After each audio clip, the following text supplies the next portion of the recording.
What's up, everyone? Make sure you check out the West Network website at westwestnet.com. Here you can find amazing independent podcasts based in Aotearoa, covering everything from pop culture to mental health. Also, if you enjoy our content and want to support us, please consider clicking on the support button on the homepage of the website. We appreciate your patronage and look forward to delivering more thought-provoking and quality conversations.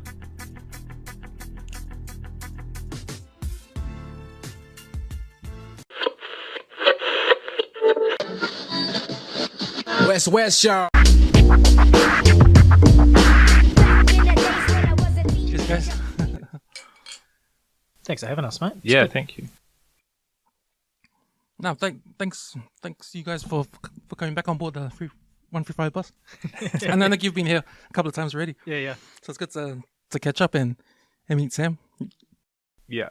Your colleague here from WALTAG. Yeah. No, I caught the bus out. It was good. Oh, yeah? Ooh, so whereabouts do you stay? I'm in Avondale, but I just came straight from town. So. Oh, right. How's the public transport for the high price stuff? Yeah, it was great. Yeah, it was very turned up on time. It was good. Yeah. Man, I caught the bus once last year because my car was in the garage. And before that, I hadn't caught the bus in years. But it was kind of like, because they're trying to get us to ride public transport now, eh? But they did the half price thing. But it's still expensive, eh? I mean, because I drive my car to work, because I work in town as well. Oh, do you? Yeah. So I worked it out. So for the same price, I'm going to pay for my petrol. I'm paying for public transport. So I'm going to pick the most convenient form, which is driving my car. So. Totally. I think, and that's what people do, eh? They weigh it up for themselves and what's going to work for them. So yeah. If they make it cheaper, more people will do it. Yeah. The other thing they should make cheaper is the alcohol around here. But I find that like the prices outside of West now, the prices of alcohol is getting up there now. I mean, at Countdown, I was at Countdown Point Shave to buy buy these panheads we got here. Yeah. You know, and it's like, how much was it? It was still $25 for a 6-pack, which is like the same around here as well.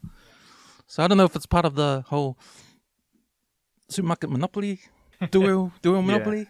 You know, they're sharing the same tricks as the trust, but no. Yeah, well, I think maybe just next time you go into the trusts, have a look too, because their prices are going up as well. So it might just be a timing thing. But everything's getting more expensive. You really notice it. It's just biting. And it's even the petrol prices too, eh? And it's all because they say it's all because of the war, the Ukraine war, and you know. But I don't know about the supermarkets because they're just as they seem to be just as bad as the trust these days. Not sure. Yeah, that's right. Yeah. It's hard to be too sympathetic to them. No, that's right. Yeah, no, I don't have a lot of sympathy for the supermarkets. None at all, really. No, I'm looking forward to Costco coming. That'll be that'll make it. I think that'll make a difference. Just we've seen it in petrol prices out around Westgate. They're better than they were. And what is it? It's about. I think it's $3.10 on around here, and then it's still about $2.85 up at Westgate at the Pack and Save there and the Costco. So it's a big difference. Because if you shop Pack and Save, they give you that 10 cents off. Yeah. So with that 10 cents off, is how much? I don't know how much it is. Pack and Save. Yeah. Well, with the 10 cents off, I think it's about $2.85. Oh, okay. Yeah. So, and when you get the 10 cents off, they're more or less price matching what Costco are doing at the moment. Yeah. Oh, really? So it's the best place to get petrol at the moment around here. Is definitely go out to if you're not a Costco member. I think it's $60 to join, but you'd make that up. Yeah. Have you guys got your Costco cards? No, not yet. Having said that. I was reading in the paper like there were long lines, people going on the weekends and waiting an hour for their cards. Like, yeah, that's why I haven't gone. Yeah. When it quietens down and gets easy, then I'll do it. Yeah. I've been to Costco overseas. I've been to Costco in Hawaii, and the prices are real good. Yeah. Like, I remember seeing the alcohol there, and it's cheaper than duty free. Yeah, they're like the biggest sellers of like French champagne and stuff in the US. Like they have such a huge range of stuff. Yeah. I've heard good things about their whiskey too. I haven't tried it, so I can't speak firsthand. But they've got their own brands, and they've got a home brand whiskey, which apparently is like really single malt. It's a really even for its price point, it's just really, really great. Oh, you know how Countdown has the Countdown range? Yeah. So they've got the Costco range, including the whiskey.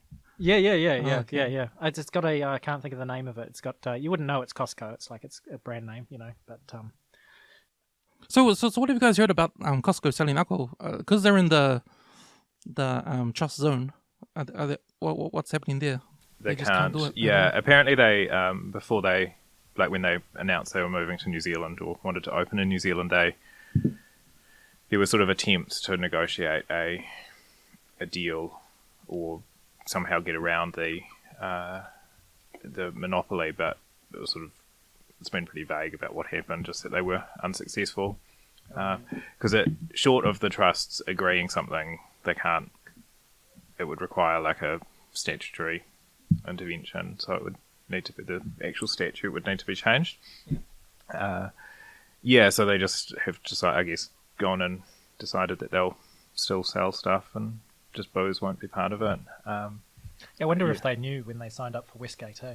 They must have. I mean, it would be a pretty big oversight. Pretty big oversight, and I did wonder whether if they are going to be selling some stuff online that they can potentially get around it that way. And they've also announced that they're opening another store, which will also kind of, if they can ship stuff from their other store, maybe that will kind of help as well. So. Not in Auckland though, is it? No, it's going to be in the South Island. Yeah, but if you can get stock up overnight, maybe that would be. Countdown have that the way that they do it. So you buy your online order from Countdown online, and it's sort of transacted through. It used to be the Papakura store. I'm not sure where it is now, but they deliver it from Westgate. So it's like, they sold it to you from a licensed store, but then they picked and packed it from a local store. So they had like a storeroom out the back with all the booze out in Westgate to do all the deliveries. You couldn't go in there and buy it, but they'd load the trucks from there. So Costco could do that. Yeah. If they were doing a online service, but I don't know. Do they sell online overseas? I actually don't know, and I guess like the online. It's the infrastructure of getting an online store is so significant. If you've only got one shop, it might not be worthwhile. But when I went to Costco, it was an amazing store. It's like everything. It's got supermarket / clothing retail / no limits, and everything's like cheap as. So I was kind of thinking, okay, are they gonna make it cheap like overseas or to the prices of New Zealand? I don't know, but. We'll find out soon, hopefully. Yeah, we'll find it's out. A different business model they've got, though, Costco. So the way they do it is like it's a membership, and then they have sort of a fixed margin. So it's like, what the margin is? What is it? It's 10% or 50%. It's quite a relatively small margin, much less than what the supermarkets and, so I think liquor stores run on about 25% margin. And if Costco could do it at their 10 or 15% margin, whatever, that's a big difference. Yeah. Because they're just sort of gambling that they'll sell, 1 million units of something. Yeah. And you get lots of members who never come. Yeah. It's like a gym. Yeah, exactly. It's so weird, Sam, how you said, like, in order for Costco to sell alcohol, they got to run through the hoops. It's all the red tape, all the constitution kind of stuff. Like, that is weird because it's just business, right? It's just selling a product that they've got control of, the trust has control of. Yeah, well, to me, and it's happened again. It happened a while ago with another food retailer who wanted to open in West Auckland, and they ultimately decided not to because they couldn't sell alcohol, and it's a reasonably significant portion of their sales. And we're in this situation now where people have only got 2 supermarket choices, but in West Auckland it's even worse because there are actually other supermarket or other food retailers who won't open in the West Auckland market because they can't sell alcohol. So we get sort of stung at we're paying too much for booze, plus we've got a limited number of food retailers, and it's just so anti-business to have that sort of monopoly, which would actually provide more choice for people's groceries, and alcohol as well. Because you're talking about the small guys that want to come into the market. Yeah. I mean, you can imagine the likes of, obviously Nosh, not so much at the moment, but there are other reasonably large-scale food retailers that sell alcohol that could come into the market, and if they're prevented from doing so, like a lot of people, they actually have really good range of produce, it's often cheaper than the supermarket. And if they're not opening in out this way, it's just preventing West Aucklanders having more choice, just generally. Yeah. I had a guy come on the podcast a few months ago, and he owns three businesses out west. He owns a cafe, and he owns a couple other stores. And he talked a little bit about the supermarkets, so sort of squeezing them. You know, he can't do much because of what the supermarkets are doing to his business and that. So, and I told him, "Oh, that's a good topic to talk about." I'm thinking, and he goes, "No, I'm not going to talk about it. I'm not going to say anything about it." And I was like, "Wow, too much power, eh? Too much power." That's what I thought, and I was like, "Man, that's really bad when people can't even say anything about it." Yeah. No, that's right. Yeah, no, it's concentration of power. That's the issue, eh? So it's like supermarkets is a problem. I mean, Jib board at the moment, Fletcher's, that's a massive problem right now. You know, it's just like we've got too many eggs in one basket, eh? It's like, it's no good. The Jib board thing is funny, because there's a lot of building out there, especially out west. There's a lot of homes getting demolished and then getting replaced by 6 townhouses. You know, you can see it everywhere. You can see on the main roads, you can see all those big townhouses getting built. And with the no Jib thing, it's going to, if you talk about time as money. Yeah. Yeah, for sure. Some of those developers are going to go to the wall, and I think we're seeing some of that already. Yeah, because of the delays. You know, it's just like you don't get paid till it's done. You know? And you can't because the lining is such an important stage to get signed off for council, and if you can't get to that point, you can't get more funding. You can't, it just has such huge implications. And I went to a talk recently where they had a representative from Jib there, and they're opening a huge new factory down in Tauranga, but that's going to be a few years away. I think it's next year. Next year. And, middle of next year. It will be significantly increasing their capacity, but by that point, there will have been such a sort of delay in getting those buildings built. It's Well, if you talk about monopoly, the Jib board. Yeah. It's funny because we're so stretched right now for Jib. There's a good time for others to come. Like I think Elephant Ball is another a crowd from Australia. Elephant Ball tried to get into the market and they got kicked out, sort of thing. It's been hard. Yeah, there's been a couple of crowds I think that have been trying for a long time. There's one guy in particular I think has been doing it for 20 or 30 years, importing plasterboard from overseas, and there's a number of issues. You're always at a disadvantage to local production because it's expensive to ship, and it's a big heavy product. Local manufacturers always going to have a little bit of an advantage. Yeah, and at the moment, short of chartering a ship to bring it over, really hard to get container space. At the moment, I don't know. And expensive. I don't know if you've seen that footage of all the container ships stuck outside Shanghai ports, just not moving, and they've been like that for sort of months. It's so it's kind of flowing through to everything. But there's the other issue for them has been that councils won't approve it. So council ultimately signs off on the compliance of a building with the Building Act, whether it's your code compliance certificate at the end of it, and they need to be assured that the building meets the standards necessary. And risk averse councils won't sign off on products other than Jib because they don't know whether they're going to perform or not. Yeah, although it sort of has an impact with its brands and its role as well, because it's not that they're only signing off on Jib or refuse to sign anything but Jib. It's just that Jib happens to be the only one that. So it sort of becomes this like chicken and egg argument. Yeah. It's almost like when you get brand certified, you're automatically in.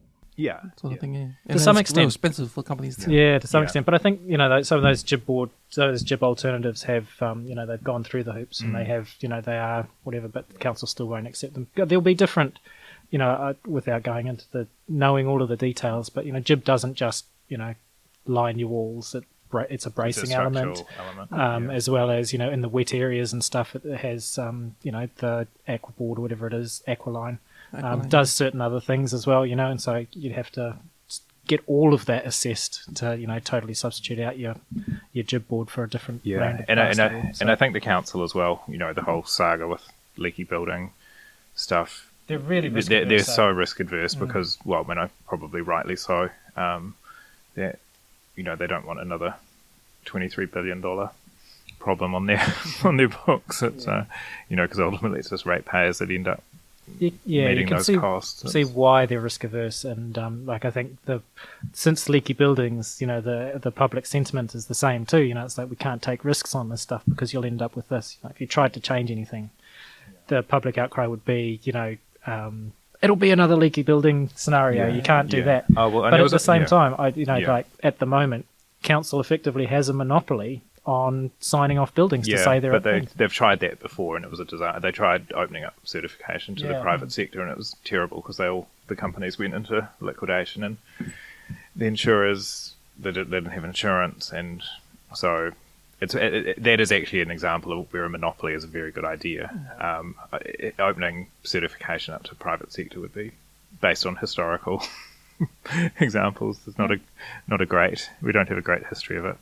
I'm not entirely convinced. I'd like to see I've worked on so many litigated claims involving private certifiers, and it's been a very bad part of New Zealand's building history. Because they ultimately just walked away from their responsibilities, whereas the council can't do that. And if you were a homeowner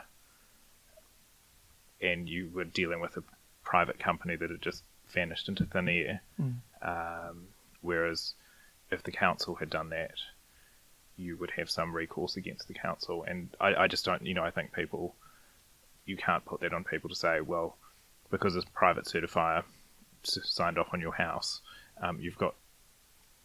you're stuffed. I just think that's completely unacceptable as a, proposition for people to, because it's just such a gamble as to who, if you buy a house that was happened to be signed off by a private certifier, but I happen to buy a house that was signed off by the council. Why do I get better legal protection than you do? And to me, it's a really fundamental kind of reason why monopolies are a really good example, good idea in some cases, and I think that sort of role is a good example of why. But then in something like a service industry, a monopoly would not be a good, the trust, for example, or not so good for pubs, or not so good for, or telecom as a monopoly, or we've got so many examples of service industries are just not suited to monopolies. It's but I think they're quite distinct sort of arguments. The building industry one is an interesting thing, like especially with the private consultations. Like I know MOE, they got a big debt because of all the leaky buildings with all the schools around the whole of New Zealand using Hardys, I think, and so I think they've got private companies to go around and assess the weather tightness on all these buildings, and if this company stamps it, or this building needs to be redone, that's it, but it's I've worked in construction litigation for a long time, and I've seen like what works with it and what doesn't, and there's just so many you see, particularly in like schools and so on, that are in hospitals that have been constructed badly, and then when it all turns to crap, there's nobody left to pay for those bills, and to me it's this whole sort of argument around privatizing certain areas of our building industry is really, it's a very dangerous slope to sort of go on, because you've seen, we see schools that have basically need to be rebuilt, and the architects, the construction companies, everybody has vanished, and if those buildings were built by the government or the council or whoever, some public sector, there would be a much more sort of straightforward recourse to get them built, and you wouldn't have kids in damp, well, you would hope that you wouldn't have them in sort of damp and crappy sort of classrooms for longer than as long as they sometimes are. It's just, I think the sort of arguments around efficiency and so on don't really stack up when you see what the end result is. That's just sort of my observation, seeing the sort of we're obviously the kind of ambulance at the bottom of the cliff. We're sort of dealing with the claims when they all turn to custard and have to come up with a resolution. Yeah. So WALTAG, for our listeners that haven't heard or don't know what WALTAG is, can you just update on what Yeah, sure. you guys' organisation is? And Yeah, what you guys do? so West Auckland Licensing Trust's Action Group. So we formed a few years ago around the trust monopoly here in West Auckland. So the trusts have a monopoly over certain classes of liquor license. So pretty much all off licenses, and pubs and hotels, or taverns and hotels for on licenses. So only the trusts can run a bottle store or a pub here in West Auckland, and the supermarkets can't play.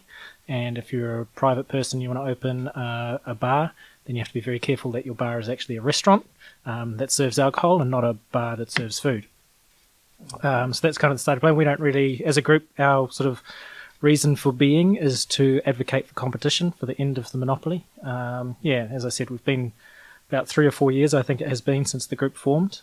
We ran a petition to try and trigger a referendum, but unfortunately that came up short. We handed it over, I think, October last year, and the scrutineer checks how many signatures you've got and how many are valid and how many are duplicates, and we needed, I think, 17,200, and we had 16,300, I think, for the Waitakere Licensing Trust. So was that 1,600 after the scrutiny? Yeah, so we handed over about 38,000 signatures, and we thought we had enough. Because it's doubling. More than double what we needed. But we knew there would be like a good chunk of them, because it took us such a long time to collect them, that we knew a good chunk would be duplicated. People would have signed twice because it had been so long, and that you get about a third, maybe 33 to 40% of them are people who either don't live in the area or have not kept their electoral roll details up to date.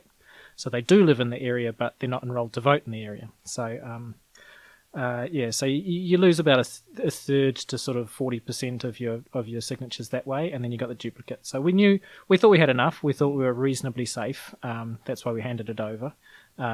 But it turned out that we had more duplicates than we realised. Yeah, and it really, I think it was sort of quite exacerbated with COVID, because that was basically like 2 years that our collecting the signatures really was put on hold, and during that period, obviously, like a lot of people moved. West Auckland's got there's a lot of people that move anyway. It's quite a young population, quite high levels of movement amongst electorates. So after that 2-year period of COVID, it sort of really put a bit of a dent in. COVID made it really hard to collect signatures. One thing that you find collecting signatures on a petition is that you really need to get in front of people with a piece of paper and a pen. It's really the only effective way. You can collect signatures online and so on, but you'll collect some, but maybe you'll get 10% of your signatures that way. You'll get 90% of them by being face to face with people and asking them to sign. And when you're just like staying home and keeping safe, you can't do it. So, that kind of like, as soon as COVID arrived, things kind of got really hard for us to get more signatures. And that was part of the reason too why we took the risk and handed it over when we did, because we didn't see the opportunity to collect more signatures in the foreseeable, in the immediate future anyway. So it was like, hand it over now, or sit tight for however many more months, and how many people will move on and move away. I think this is probably our best chance right now to get a successful petition. And we're pretty confident, but wasn't to be. No, and I think as it turned out, the way things sort of played out with Omicron this year, last October would have been, was really the best time to do it, because had we waited thinking, we'll collect more signatures over the summer, we would have just ended up back at square one anyway. Yeah, exactly. It was, and even now there's a lot of resistance to people door knocking and so on. It's not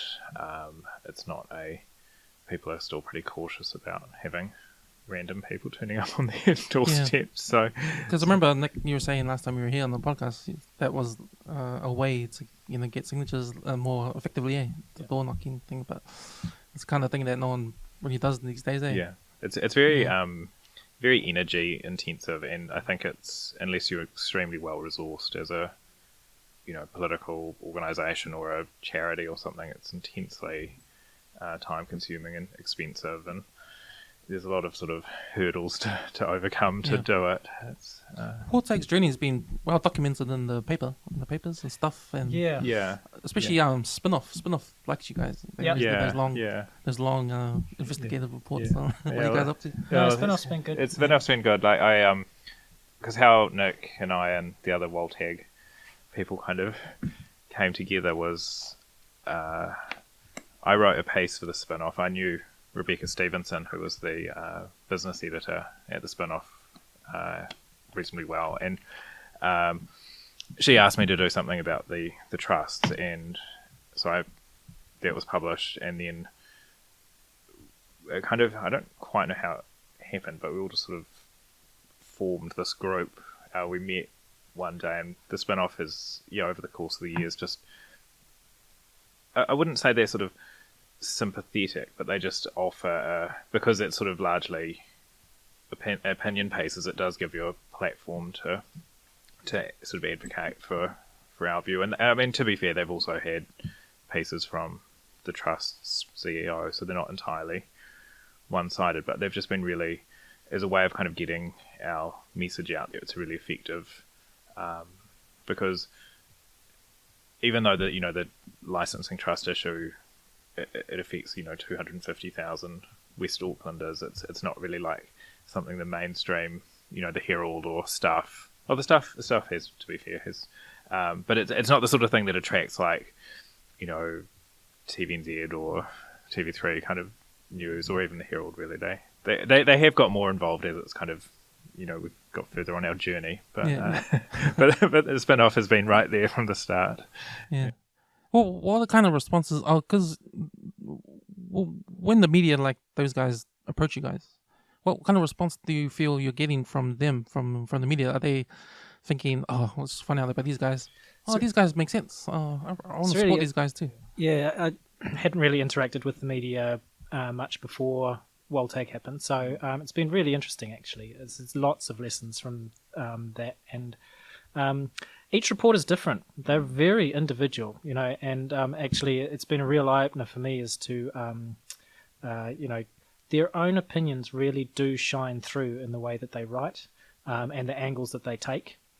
I could tell you probably without any of them having made it explicit, I think all of the journalists who have covered us, where they sit, on the issue. I don't think any of them are, it's very clear, like what they think. And I think most of them are, what would you say, sympathetic to us, to competition. I think most people in New Zealand are. It's interesting. It's like they've still got the supermarkets are dry, and you can't. It's weird. And it's like, oh, what? That's just weird. I get that too. So some people, some people come out west that I know, and they think they can buy a box of beer and packers there. And I think the media have become much more, if not sympathetic, but interested in the story when they realise just the sort of, it really was becoming this like David and Goliath kind of type battle, and the amount of resources that the trust was sort of pouring into their to maintain their sort of status quo, and also just the amount of assets and so on that the trust sit on, and very, in sort of my view, are not very good guardians of, and they certainly don't distribute it in a way that benefits the community. And I think the media really picked up on that element of the story. So there was quite a lot of, I thought, really positive coverage around the failure to give back, the enormous head office expenses and stuff. That is a really good story. A lot of New Zealanders, I think, find that quite offensive that, you have a CEO that's paid, $500,000 a year while the trusts don't pay their staff a living wage. Like, stuff like that is really sort of it resonates with people quite well. Mm. How do you feel the results of that coverage was with now? I think it sort of gave us, as far as the public, I think it gave us real credibility, because I think when we started out, it was very much, just people that didn't like the trusts, basically, or wanting them to do better. And I think when the media started picking up on some of those stories, there were people that were more kind of in the middle who thought, hey, hang on, this stuff is actually really concerning. If you've got a national newspaper reporting on this, if you've got, the NBR they've done a few pieces about the sort of accounting structure of the trusts and so on. I think it did give us a real sort of sense of we were on the right side, and that I think the public saw that. Like a lot of the stuff is very hard to defend, and the media sort of shone quite a lot of light on that. Yeah, you're right about the hard to defend part, because I think it's like a misconception. Like a lot of people think about the charity work that the trust do, and every time I think about that, like I remember when we used to get the Western Leader in our mailbox, they always have that page in the middle. They give to the school, they give to that every time it comes out of there. And I just remember the first time I heard about what was going on was when I was listening to Radio Live, and there was a show in the afternoon, 12 o'clock show with the Labour MP Jackson, Willie Jackson and John Tamahiti, and he's the one. It was John that said on the talk show all about the trusts, what they're up to, and man, I just listened to it. I didn't even know. I just listened to it. Oh, really? Like he was calling them like that charity is just a bribe, because he was talking about how the poker machines, like how they're bad for families, and if there's families who struggle with gambling out west, then he was saying that the money from the gambling actually goes to the trust uses that money to give to their charities, and he also said that is nothing compared to how much they really make. Sort of thing. Yeah, and that's a really problematic aspect of the licensing trust, is they, even though they're separated legally now, they still have this very, very cozy relationship with the gambling trust. And to me, I find it just hard to fathom that the trusts can just overlook that the issues that problem gambling has, or gambling, those poker machines has in West Auckland. It just, every year that the number of people gambling just rises and rises and rises. The amount of revenue rises and rises and rises, and that is money that is just being taken out of poor West Auckland communities and basically churned through their giving back program and sent into soccer balls and Waterview, and it's and their first aid kit. It's a really, if the trusts were as concerned about harm in their communities, there would be a very straightforward way of removing that harm, and that is to remove pokies from their venues. They could do it very, very easily. They've got so many other income streams that it wouldn't affect their bottom line. They could really make a positive difference for West Auckland if they wanted to, but they're so tied up with it. They're just and they have been for decades, and the people on the trusts have been tied up with it for decades. It's a really insidious part of that. It's not just our trusts, sort of that. No, that tie it's the whole structure of them. Across the country. Yeah. So all through the country, the licensing trusts that are kind of left. We've got the monopoly ones, Mataura and Invercargill and our Tūhara in West Auckland, but all the other ones as well. If you look at Wiri, Mount Wellington, Birkenhead, they're much smaller trusts. They don't have monopolies anymore. What they do is, they'll have a pub still, and they'll have the pokies in there. That is, the Lion Foundation typically will run the pokies, but they'll get to distribute the money from the proceeds. So they get to give out, a couple of $1 million worth of grants, and it's the politicians that get to choose where they go, and and they'll claim that as their, aren't we so generous? We love to support the XXX Sports Club, and they show up at the sports club with the, with the giant, exactly, with the whatever they've provided for them. That's political capital from them. Yeah, and I look at bit of soft power. It's like be friends with me, and I can sort you out. I'll get you to that money for the rugby club. And because you look at for example, the councillor for Waitakere, Linda Cooper, like she's been president of Waitakere Licensing Trust for a long time, and every month they have the Giving Back sort of magazine. She's on that or in it routinely. Photos of her taking primary schools and embroidery clubs and all sorts of things, and then of course that's her face out in the public, which then we've got elections, and who do people see as Linda Cooper because they've seen her at all these like school prize givings and so on, and it's just such a great way to she's a full-time counsellor these are full-time counsellors that are getting paid another 30 grand a year to be to get to do this other stuff. It's to me I just see so many issues with it, and I don't think it's a great way of giving back. I think if that is its primary aim, then there are lots of other ways that you can give back. The structure of the trust. Like you've got local government. Where do they sit? Where does the trust sit? Yes, our local government. So council have got no like formal links to the trusts really at all. So the trust's kind of like licensing trust is a standalone legal entity. It's self-governed, through the board that's elected. And the public elects the board. Exactly, and that's really the way that they're accountable to their community is through their election. They're not accountable to any particular minister or any particular part of government or even to council in any way. So they interact with council as a license holder. The same as any person who holds an alcohol license. They have some other relationships there because there's crossovers in people, and they do. They what's the word?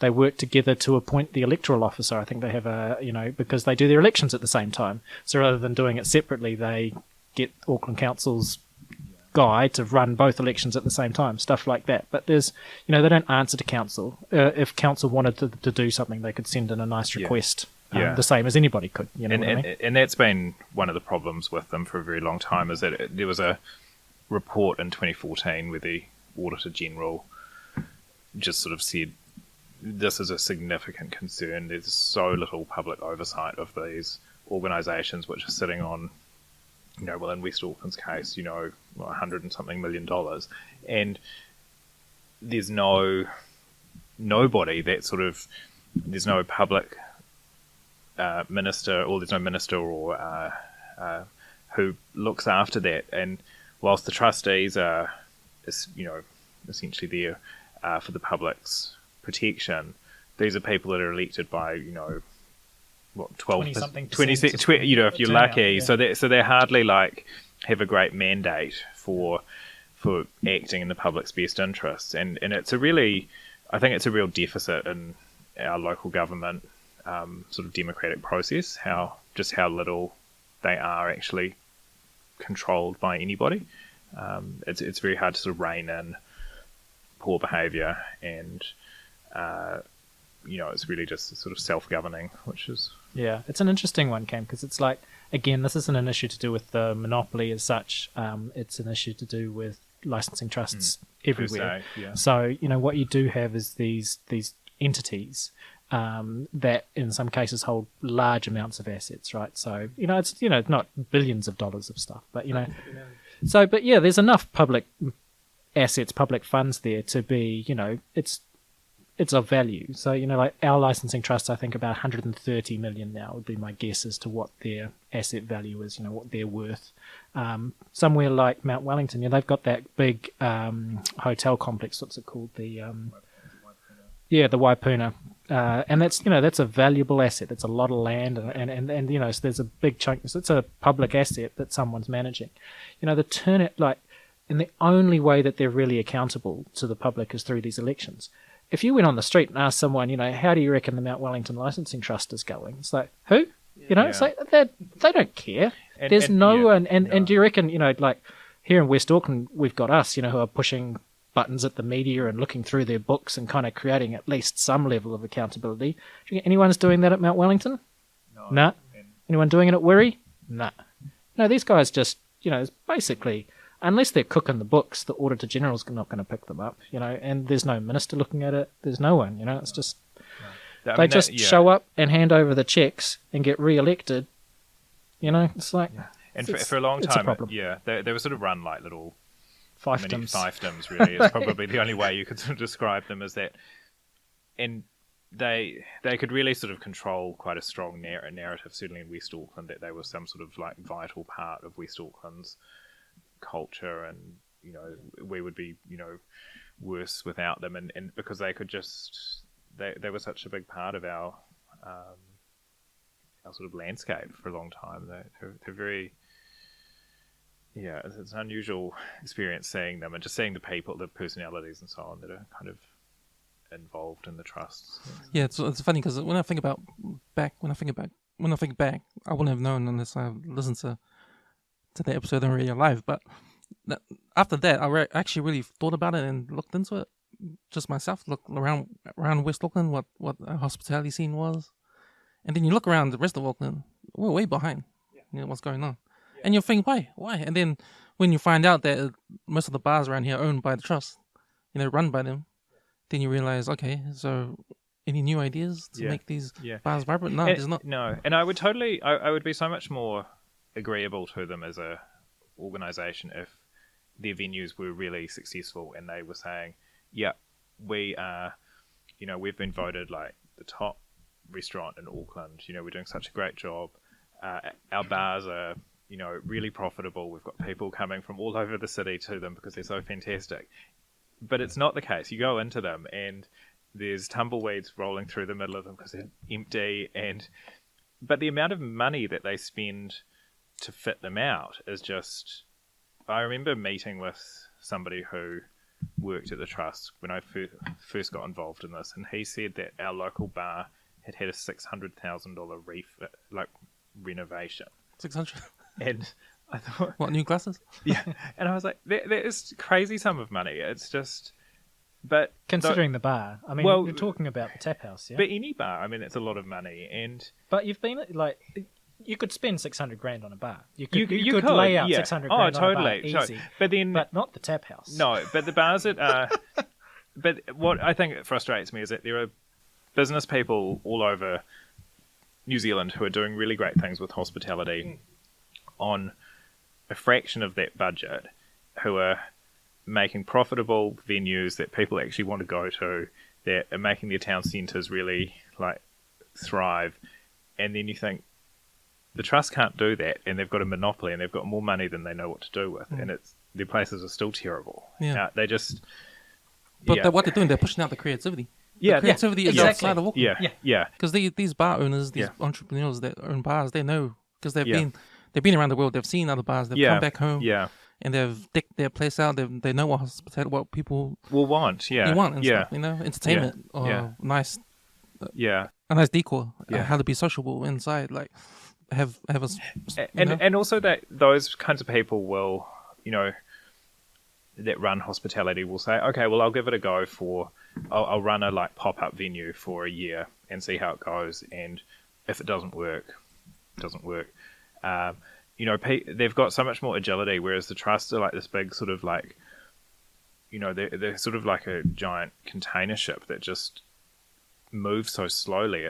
Every decision has to be signed off by, you know, a board, and they sign off a check for $1 million for some awful bar somewhere, and then it doesn't work, and that's just $1 million that, you know, is just vanished, and it does. It sucks like creativity, and it sucks sort of ingenuity out of those town centres, and there's people outside, they don't want to come in here. They know what they have to deal with. They can't come in here. It's not that they don't. It's that they actually can't. They can't come into West Auckland, well, even if visit a bar, but they don't want to. They can't come. But they essentially can't open a business, and you know, and I look at where the Unitech site is, for example. You know, that's going to have 4,000 houses or units and apartments. That whole area is within the licensing trust block. All these like really big developments that are happening around West Auckland, where there's going to be lots of people living in 5-10 years, those people will want to go and have a drink. They'll want to go and meet their friends somewhere. And do we really want their hospitality venues or their bars in so on chosen by, the sort of elected officials who are elected every 3 years. It just seems so unusual, and I do think there's such a better way of generating revenue that could be coming back to West Auckland that does not involve the trust trying to make bars, does not involve them trying to run restaurants. I mean, hospitality is hard enough as it is without trying to run a bar if you don't know what you're doing. Yeah, exactly. Yeah, it's only because they are trying to change. I think they've picked a couple of bars like the one in South Peninsula, Mr. Illingsworth. Yeah. They tried to say that this is a modern day bar. It's nice. It's blah blah blah. They tried pretty hard. They did all right. Yeah. It's not terrible. They didn't, but it wasn't. It hasn't really been successful, I don't think. It'd be interesting to see the numbers and see whether it's made a profit or not. I suspect it didn't. Yeah. I went there and I thought it was like a Denny's with a bar. Yeah, yeah. And that kind of sums up their venues, is that they're essentially like a shopping mall, but like a shopping mall food court. Yeah, exactly. Restaurant, but that happens to sell alcohol, Yeah. and because they don't.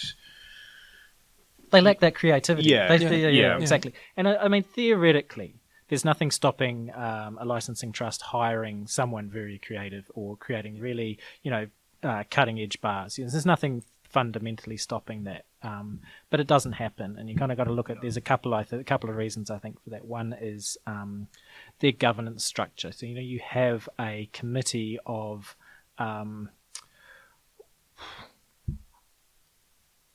elected members, let's say, there's a certain personality type that tends to, gravitate to these elected roles, right? And so you've got a committee there that is ultimately the decision maker, and that culture, I think, pervades the organisation. They would be doing very well to have like a cutting edge, agile culture within a licensing trust, given that governance structure. So that makes it hard. The other thing is that they've got a monopoly, so you're not going to have this weird, niche bar sitting there that's just catering to a really small market, but it's it's nailing it. That's just you don't do that when you have a monopoly. What you do is you have one big place that kind of caters to everybody, and then you're cannibalizing your own business. You don't set up 4 bars to cater to all these different markets. Yeah, you can set up one bar that kind of caters to all of them, and you get most of that business for a quarter of the cost.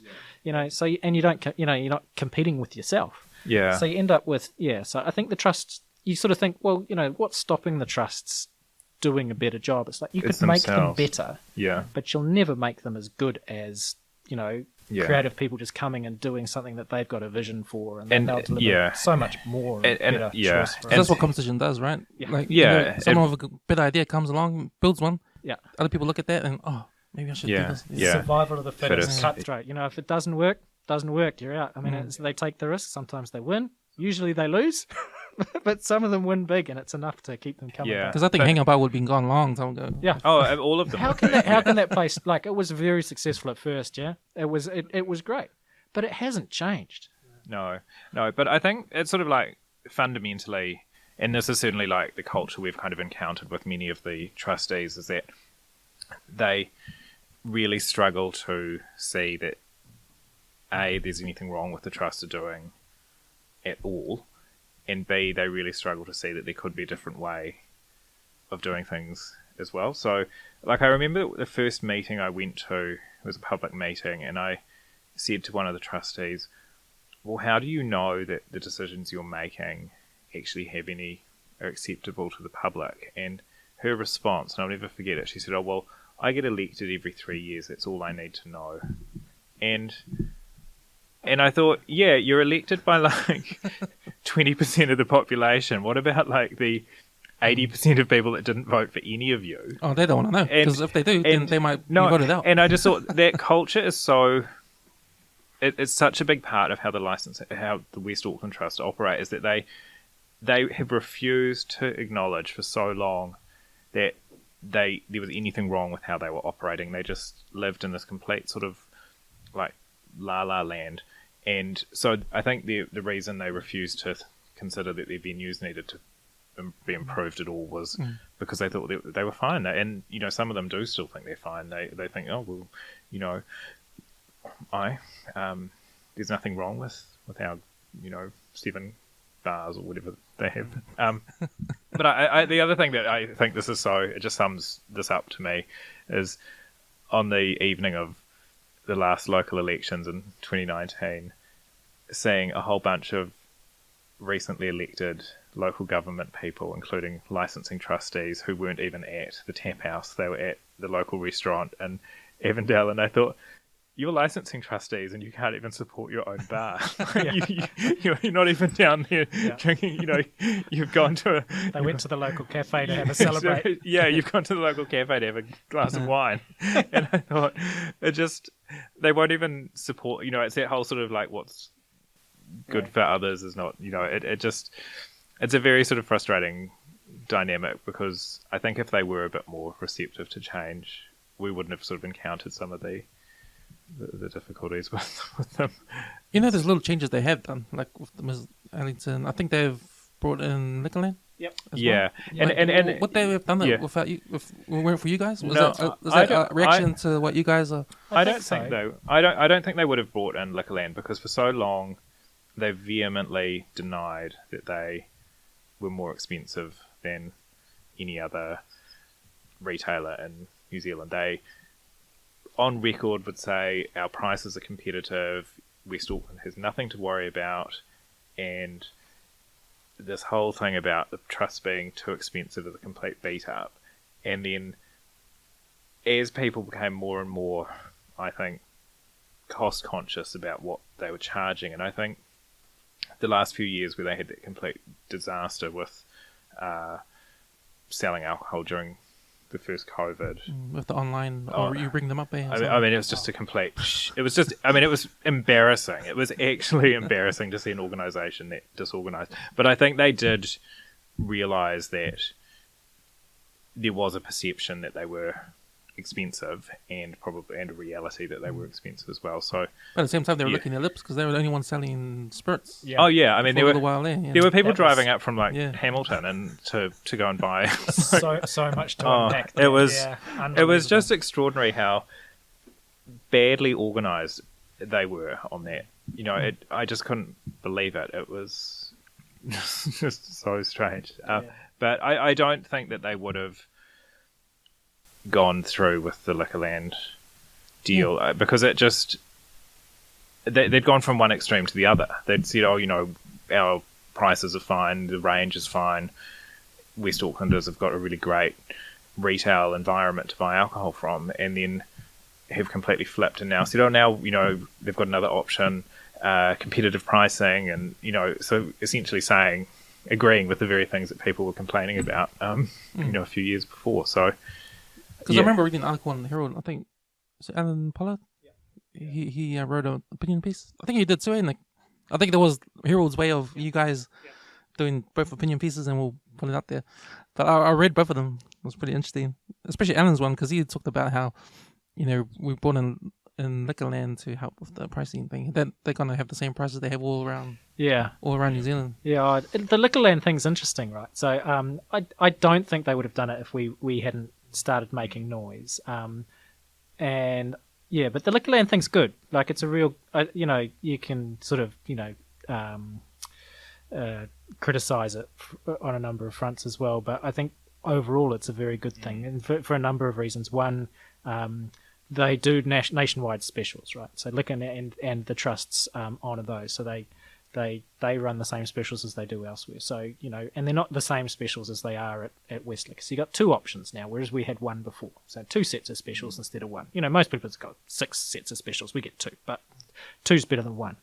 The trust still control the everyday pricing outside of that, I think. So as I understand it. So, I haven't done a comparison, but I kind of expect that, Liquorlands in West Auckland on their not special stuff is a little bit more expensive than Liquorlands in some other places, but, maybe not the most expensive. There are probably other Liquorlands elsewhere which are, they're not miles out.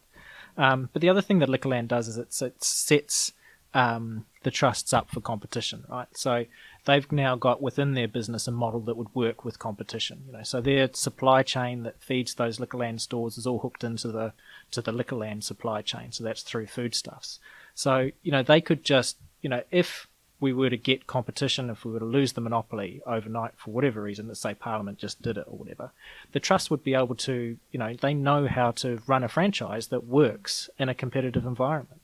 So it's a good thing. I would like to see the trusts move all of their stores off their own branding. We could have Liquorland and Super Liquor and a couple of other brands, all because they all run franchise models, right? So they can all just be trusts franchisee running all these the different brands, and then when competition happens they can keep running those stores if they want, or they can just sell them to someone else who's going to be the franchisee, and it's just like it's seamless. No staff lose their job or anything. It's transfer with the store sale, and it's like it's all easy, and it's just nice. That's like the McDonald's model way. They own the property and the business is the tenant. And ironically, I mean, that's essentially where the trusts are making the trusts would be much better served as a tenant, as a landlord, a commercial landlord, that they, it's the same reason I think they really should be looking at moving away from bars and restaurants, because they've got this huge property portfolio that's probably delivering much more returns for them.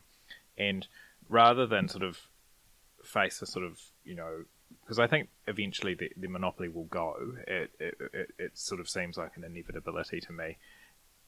But I think if they could actually transition away from it and start saying we are not, we need to start moving away from hospitality. This is not our core business. Yeah. That's the problem with that for them, I think, is the pokies. If they transition away from the hospitality, and you'll see it in all the, it makes no sense for Waitakere Licensing Trust to run a pub, really. It's like they've got no advantage. Why would they run a pub better than anybody else? And I don't think their pub makes any money. I think that breaks even. This is, all they need to do. But because they run the pub, they control the pokey funds. So they do it to run, and the licensing trusts through the country do that. They continue to run pubs, even though they don't have monopoly, because then they get to think. And I think the CEO here came from Masterson Community Trust. And I know that was one criticism of him down there, and the strategy that they had. They were buying pubs outside their district with pokies so that the community trustees could control that pokey money. So, but he's been in a licensing trust environment for 20 odd years. And I think that environment is just licensing trusts and pokies just go together. They always have. Since pokies arrived in New Zealand in the 80s or whatever it was, licensing trusts and pokies have just been like, thick as thieves. It's a really, I find it a very odd sort of marriage because it's so harmful. Well, because on the one hand, the whole premise of the licensing trust model was to prevent alcohol-related harm in communities and so on, and it was a sort of the middleman between dry and wet areas, and then you have the pokey, which are just like it's like literally flooding poverty. People with like the worst thing ever, and then you get all these sort of trustees who just go on about how much good work they're doing. I find it just such a incoherent, and I just cannot understand how they justify that sort of behaviour. Quite frankly, it's a really difficult aspect of it for me. So someone like me that outside looking in, I just think it's just about the money. The pokies. Yeah, it's just about the money and building their own portfolio. I think from their perspective, like if you try to say, like, why don't they get rid of the pokies and so on? Why do they? Part of it will be self-interest and stuff, but I don't think that's the reason that drives them. Not in their own mind. It's the responsible operator thing. You know what I mean? So it's like if it's not us, it's someone else, and at least we'll do it responsibly. You know what I mean?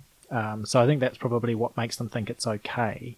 And the same thing with giving out the pokey grants. There are examples out there where there's been corruption. So the grants were supposed to go here, but actually they were going into this guy's back pocket, or there, these grants all get siphoned through to here to support this. It's all coming from South Auckland and it's supporting Canterbury Rugby. It's like, oh, that's not right.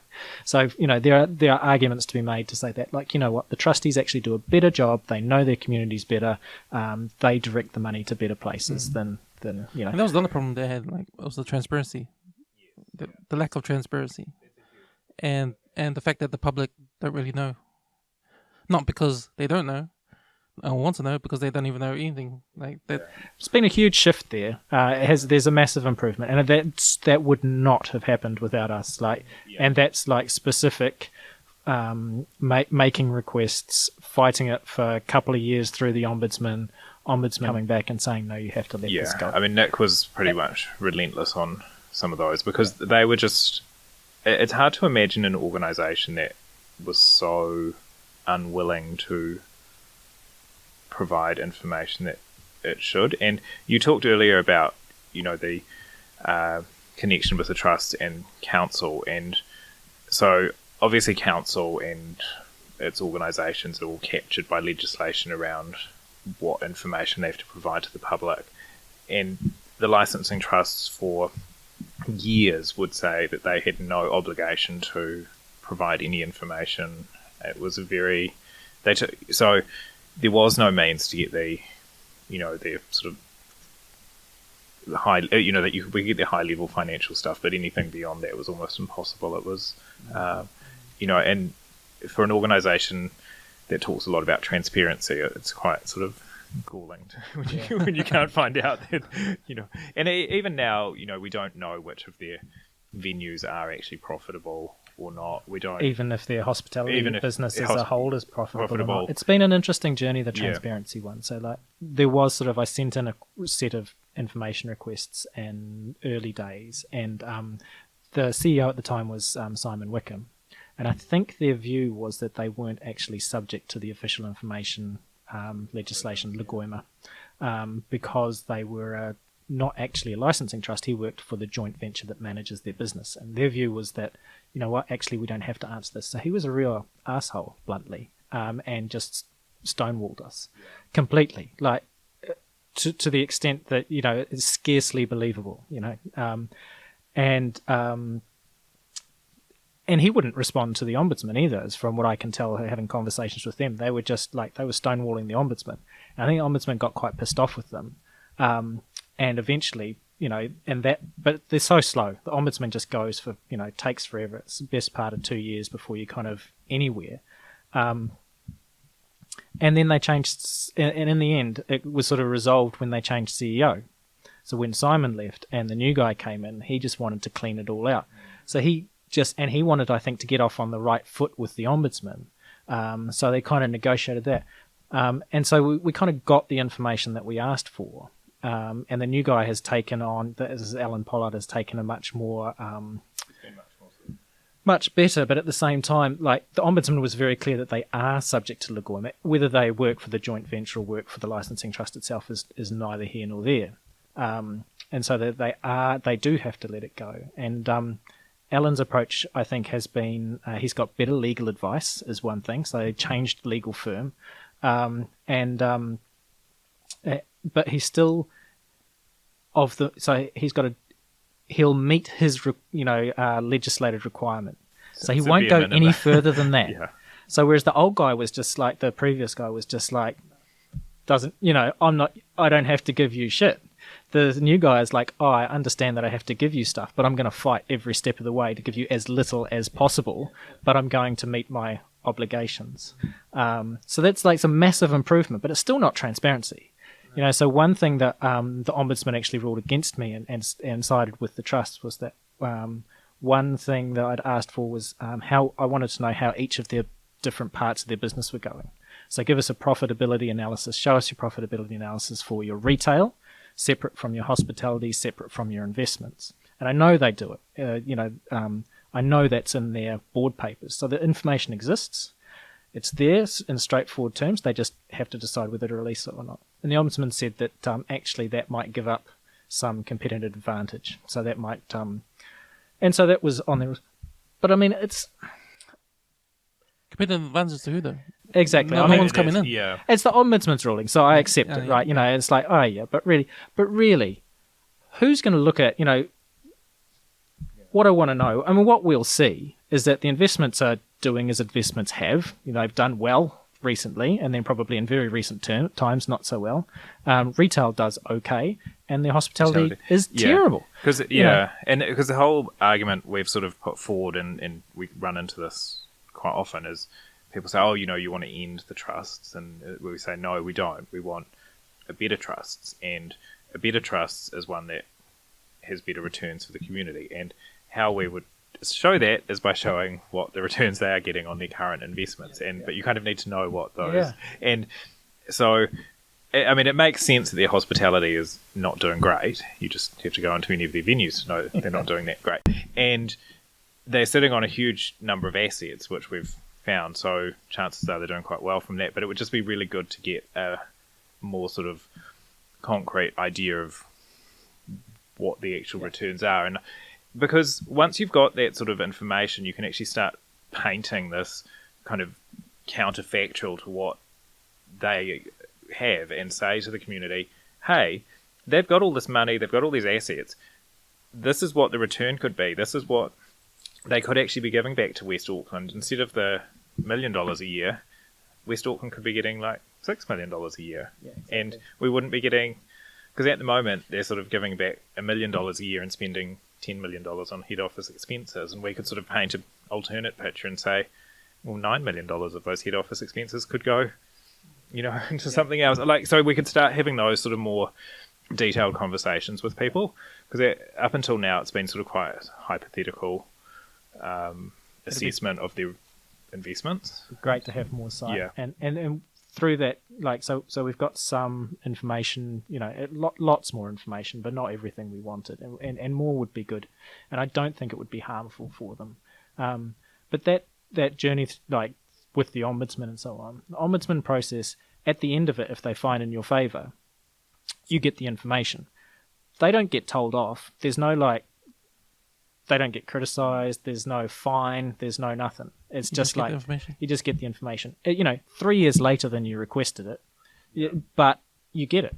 You know, it's like, oh, it's not. There's no justice in that system. It's like we'll make them comply, but there's no justice. Well, and there's no. It means there's no incentive to be cooperative or not. They can just be. I found that quite hard. Yeah, because the sort of political fallout for not complying with their obligations is so minimal. Like, the general public really doesn't give a shit. No, if I mean, you know, Nick and I are sitting here talking to you about it, but like most people on the streets are not overly concerned about the trust's obligations. Very occasionally, a journalist is interested, and they'll do a story with, like, you know, and the angle is like, you know, they tried to keep this secret, blah blah blah blah, you know, and that's great. But it's not like, you know, but that's the only time. It's not like, you know, the cover of the Herald sort of stuff. But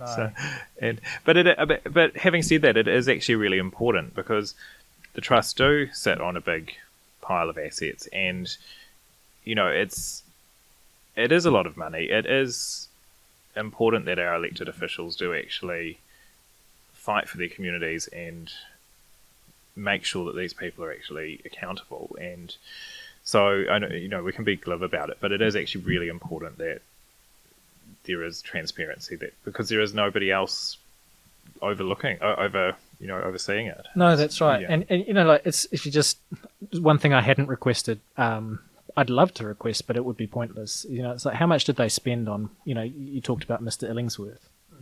How much did they spend on that? Because that's community money they've put into doing that. And how much has it returned to us? Yeah. Because that's commercially sensitive to some extent, you know, and you can see that argument, and the Ombudsman would rule that it's commercially sensitive in an instant. But they must have had like a business but it's still case that of public interest.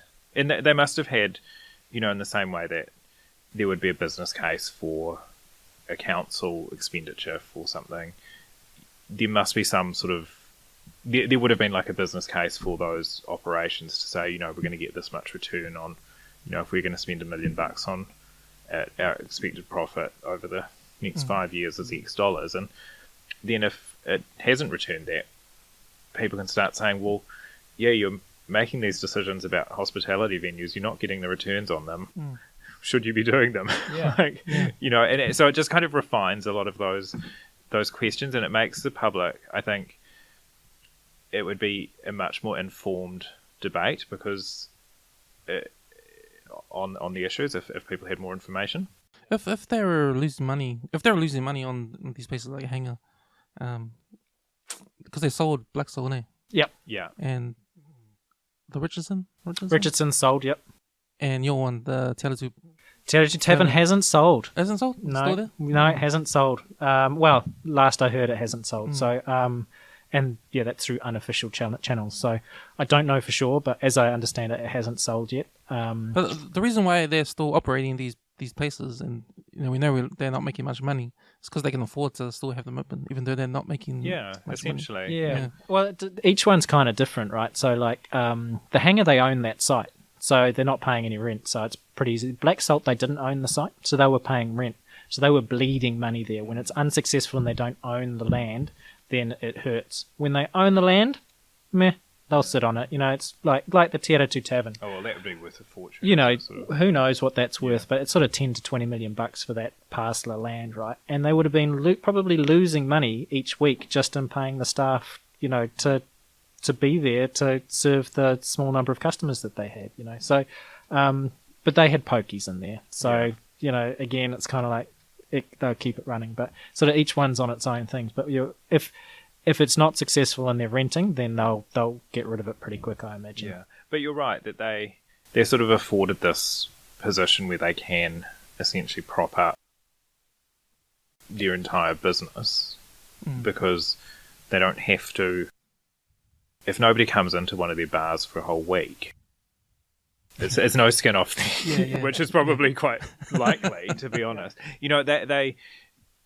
They probably were reasonably well cushioned through COVID because they had so much that they could just fall back on the fact that A, they owned the land, and B, they had a whole lot of other money available to meet those expenses. Yeah, and the retail side of the business just props it up, doesn't it? So like people were going to bars less, but they were buying more from bottle stores. And that one thing the COVID dynamic that would have been, and I haven't seen the numbers from the trusts, but no one could buy duty free anymore.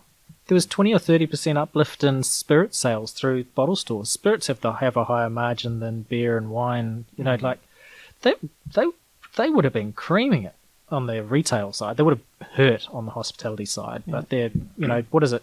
80 something % of their business is retail, and it's sort of, it's at 10 to 15% is hospo. So they should have been creaming it. And it's, we didn't see that, profit flowing back through to the community. The giving back in the last couple of years has been pretty muted. Yeah.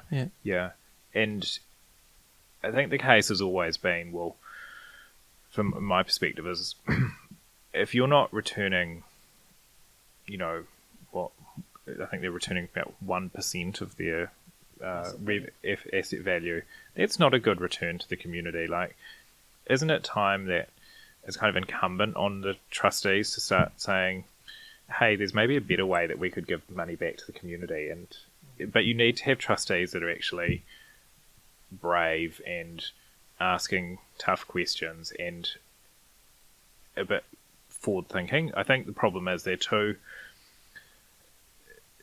of get caught up in these arguments around, there'll be like a store on every corner, the trusts do such good work. They don't actually start looking at like what are the sort of alternatives, what are the, what's the evidence around this, and they do need to, those trustees do need to be making bigger calls, like actually advocating for the community and not advocating for their own political careers, because that's the kind of problem I have with them, is that it's a very good, like we said before, it's great if you're in local government, being a licensing trustee is just money for jam, and it's but it's not a great thing for the community. It's not a great thing for the community at all. Because I remember back in early 2000s when they did when supermarkets were allowed to have alcohol sold in the supermarkets, and there was the trust did a big campaign to stop it out west, and I remember that was the narrative. So there's gonna be liquor stores every corner out west. There's gonna be drunk people running around. Drinking in the car parks. Drinking in car parks. It's all negative. But Yeah, and I mean the thing is like alcohol consumption in New Zealand is a really serious issue, and we got the binge drinking culture. we do have it, and like these are really big societal questions that need to be addressed, and safe consumption of alcohol is something that needs to be part of that. But the problem is the licensing trust. There's no evidence that the licensing trust model actually prevents that. In fact, there's some suggestions that people go home and like preload, binge drink at home and then like go out, and there's a whole. It doesn't.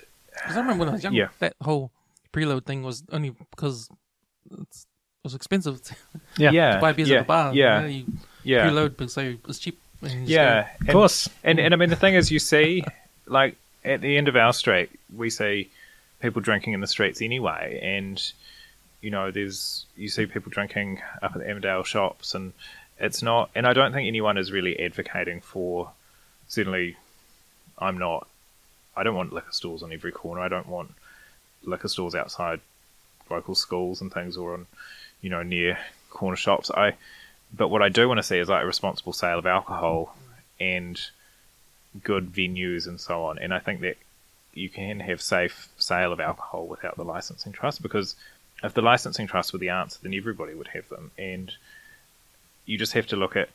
I sort of look at it in the same way that we have conversations around like drugs and other things that you sort of prohibition is that prohibition doesn't work because it just ultimately just drives things underground, and you need to have sort of a more evidence-based assessment of those things as to whether they're working or not. And I think it would be helpful if there was a sort of more evidence-based assessment of the licensing trust model to see if it really did make a difference or whether it didn't. And to date, there's nothing that sort of says, yep, it's been a really great success. It's really, it really stops, West Aucklanders getting drunk and carrying out antisocial behaviour. It's, it's. I mean, it's see, that's the negative side of it. Yeah. But they push it when they always mention it. Oh yeah, totally. When they always will say, "Oh, this is going to happen. This is what's going to happen."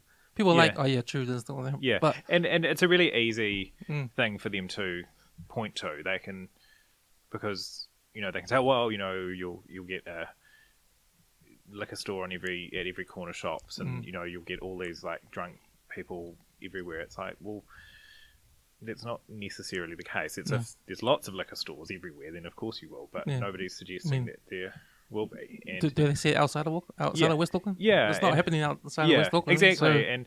So. And I think a lot of the issues that they point to are more sort of associated with like issues of poverty and issues of like deprivation, which are not. But they have the pokies. Yeah. So. Yeah. But they're getting all those like hockey sticks and soccer balls, so they should be grateful. But it's like I think this is a whole thing. Like these are really complex issues that need to be sort of thought through and looked at. But I don't understand why West Auckland's kind of been carved out of the rest of the conversation and said, "Oh well, you've got a solution here, but we're not going to do anything about it." And like let's look at drinking in New Zealand completely, or because I always see the positive side of it, right? I always see the positive side, like the community side of it. Like a nice bar, a nice pub. In your local. Yeah, it's a good opportunity for the community, your neighbours to come together and have a beer, have a chat. Yeah, and what I see around, not just West Auckland but other bars, what I see is you got a bar and no chairs at the bar. Yeah, and that's a big deal because that's the culture right there. Yeah. When you have the opportunity to be by yourself and you might be on your way home, you want to stop, have a beer before you go home. You can actually go inside a bar, sit down, talk to the bartender. Because that relationship with the bartender is gone. There's no culture there because it's like when you go to your barber to get a haircut. Yeah. You're chatting away to your barber. He knows you. You know him. You know what's going on. Every month you go see him, you talk about the same stuff. That relationship it should be the same relationship you should have with your local bartender. Yeah. And when you go there, when you sit at the bar, You can talk to the guy next to you, another guy on the other side of you, chat away, build this community. And if this place is in like where you stay, it tells you. Mr. Ellington was like that. Yeah. Ellingsworth, it was like that. It's not like that because it's not sociable. Because that's what I see at Hangar Bar. You got this large bar, long bar, and you got bartenders just serving people. Yeah, it's not about the social thing, and you think it's not about the social thing. Yeah, No. and if you go to like Europe or the UK, and like pub culture in the UK is a really big part of those like small villages. Like everybody goes up, they have like Sunday roasts, and and in Europe, like people go, and that's a big part of their lifestyle. And even in Auckland, like suburbs like Sandringham's got like Kitchener's. Lord Kitchener's, and there's places in Devonport's got the Patriot, and like other suburbs have got like just pubs that are kind of part of their like real kind of like fabric of the town centre. And so kids have like their 21st there, and it's really you go home and have a drink, you go and have a beer on the way home, or it's not just this kind of like booze barn that is there just to get people pissed. And which I think the trust place kind of tend to operate like, especially like the Hangar and some of those, they're not really designed for like a leisure sort of. Yeah, you can't really do that in the Hangar because you gotta actually go for a group. Yeah, because you can't even go by yourself. Like, you gotta go for a group. But when you do go for a group, all the groups are staying at their own places. Yeah, there's no opportunity to meet other people to socialize. Yeah, you just socialize with the group you walk through the door. Yeah, and then you walk out the door with the same group. Yeah, and I do think like my grandparents were, for them, like a huge part of their social life was like tennis club, bowling club, like cricket club. Because they would not only would they go and play like sport there, but they would have like a drink with their friends there, and that was a big thing for them. And now people are too busy, so they're not so keen on the sports, but they want to go and they do want to have a drink with their friends. So their kind of like space is still actually really important for people to kind of go and socialize with friends, and it does actually perform a really important function. It's not just about having alcohol. It's not just about getting drunk. It's that may happen, but it's actually more about seeing their friends in a sort of space that's not necessarily their home. And so I totally agree. I think it's a big part of it. Yeah, there's actually big positives for having a town centre that people walk up to and socialise at, and that it's kind of not really possible if you don't have a somewhere that people actually want to go to. And, as you say, Cam, it's not just West Auckland. I think a lot of the bars around now don't have seats up at the bar. That's what I mean. Yeah. Yes. And that kills the culture. Yeah, if you remember them watch that program on TV, is it Cheers? Yeah. Cheers when you're all sitting around talking, it's that kind of thing. You want that kind of community, eh? Yeah, for sure. We went out a couple of places recently in the city where they do. It's just a really small place, and you just sit at the bar and chat to the bartender and the person down the bar and stuff. And they were really enjoyable nights. It's just like total randoms. Never met them again. Never meet them again. You know? I mean, you do it overseas, but you just you chatted. Overseas, you do that. Just chatted. We had spent 2 or 3 hours just chatting to randoms, and it was great. Yeah, and I remember that experience when I went to the States. You see that in the movies all the time. Seats at the bar, and everyone's talking. Yeah, it's like that. Yeah, and I was really disappointed actually the first time I walked into Mr. Illingsworth. It was like, there's a bar here. Where are the seats? It's like, just put some seats here. Yeah. But and they kind of didn't have it set up for the service area, so they could put seats there either. So it's I forgot to tell you, Nick. I actually watched your live stream of when you were with the Budsman. What is it? Was it that part, or was it? No, that's that. Yeah. So that was down at the Justice Select Committee. Oh yeah, that they were doing the Nick Smith was on the. Yeah. That was an interesting thing what too. Was that about? Yeah. So what the after the local elections, the Parliament did a review of the local electoral act, I guess, or a review of the local elections, and they just asked for submissions, and then if you wanted to talk to your submission, you could say that you wanted to, and then they had hearings to listen to what you had to say about the elections process. So we put in a submission about a lot of stuff that the trust did in the lead up to the elections and so on, and that's one of my I guess probably I feel again a great sense of injustice about the way that the trusts do things and did things in the past, and that we'll see how they go this year. But that they had they basically used the trust's assets mechanism, their platform, the money that they get, their marketing budget, to promote the status quo and to promote the policies of the people that are sitting there on the board now. There's a grey area there. They can promote what they've done, but if they start campaigning basically for the existing members, then that's corruption, bluntly. And I think they've veered very much into that corruption space because they clearly identified that the monopoly was going to be an issue for some people at the local elections, and they really started pouring public money into a campaign against those people that were trying to get elected, and so it was incredibly blatant in some of what they did, and it wasn't necessarily specific around the election that they made the decisions to do these things. They were thinking of it more in the context of a referendum, but at the same time, it influences an election exactly the same whether they intend it to or not. And they commissioned research, public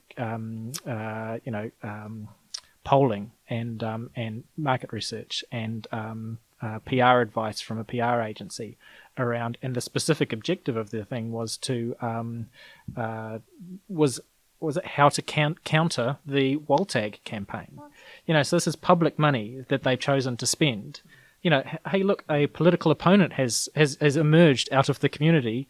Oh well, let's spend, I don't know, $100,000 doing research and getting advice as to how we can counter that.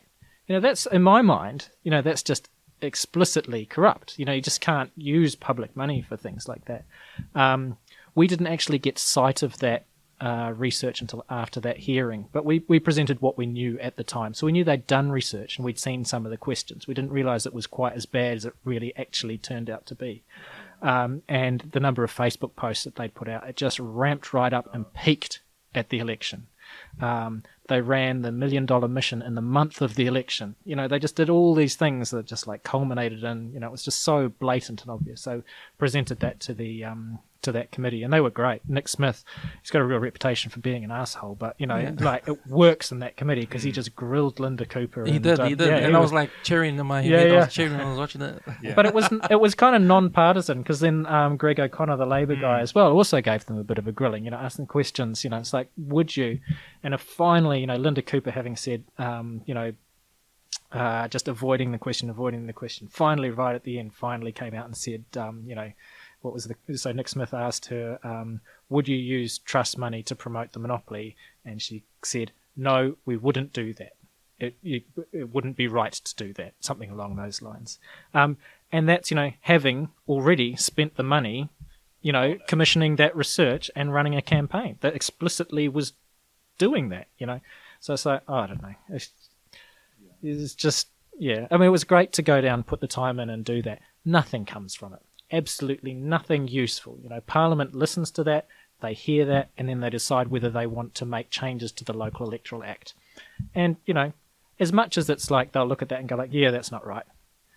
It's probably, they're doing the top 5 or 6 priorities, and that's probably down at 100. It doesn't really matter, Yeah. So you had to go to Wellington. Yeah, I flew down to Wellington. Yeah. I just paid for my own ticket, went down for the day. It cost, $150 on Jetstar return. I quite enjoyed the day down in Wellington, actually. Yeah, went up to Fortune Favours after and got a beer and a burger, and and then caught the bus out to the airport. It was a day away from the kids, and it was really nice, actually.